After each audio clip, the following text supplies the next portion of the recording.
I just got a letter from Captain William A. Brown out of Harrisburg, and essentially the state police refused to recognize the three officers who on June 11, 1950 pulled over the first two Boston Brinks robbers. Their names were Donald Burke, John Mancuso, and Lynn Bohr. They were called by Township Chief of Police Dean Meredith to pull them over, set up a roadblock, and they did so with guns drawn. The National Association of Chief of Police wrote a beautiful letter to the family of Dean Meredith, recognizing what he did in his actions on that day to actually begin the end of the Brinks robbery gang. But the state police didn't want to do that. Dear Mr. DuPont, the letter is in reply to your request to have Corporal Lynn Bohr, Trooper John Mancuso, and Donald Burke recognized for their work and actions in the Boston Brinks robbery gang. Unfortunately, due to lack of verifiable information and the actions of involved members, it does not arise to any specific award as per the department regulation. Your correspondence will be forwarded to Pennsylvania State Police Historical Education and Memorial Center for their review. Well, this stinks. This really stinks. It's in all kinds of newspapers all over the United States. There was all kinds of court records indicating this, that we could send them. They don't care. They don't want to get involved. And this should be a heads up to you troopers out there who do something fantastic. And if you don't get your reward right away, forget it.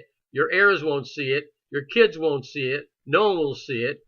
And your sacrifice will be for naught because they don't want to dig into history. If they were doing what they were supposed to do, they would have had these records kept.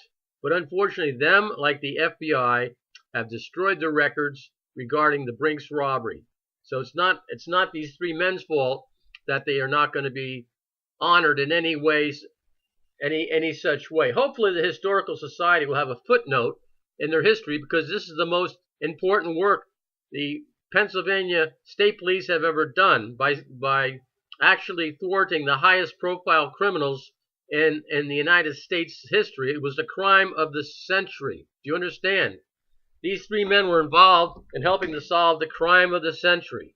Now, the FBI were not really excited about this, but the FBI, if it wasn't for these men, they never would have solved the Brinks robbery, because as it was, because of the efforts of these three men and our Chief of Police, Dean Meredith, the O'Keefe turned state's evidence 5 or 6 days prior to the statute of limitations. Do you get that? Just prior to the statute of limitations. That's the only way they could have arrested these guys in time and put them to trial. Otherwise, they would have been home free. And so it's a sad commentary that the brass and the state police don't want to dig into this and see it for what it is. It was a major, major solving of a crime.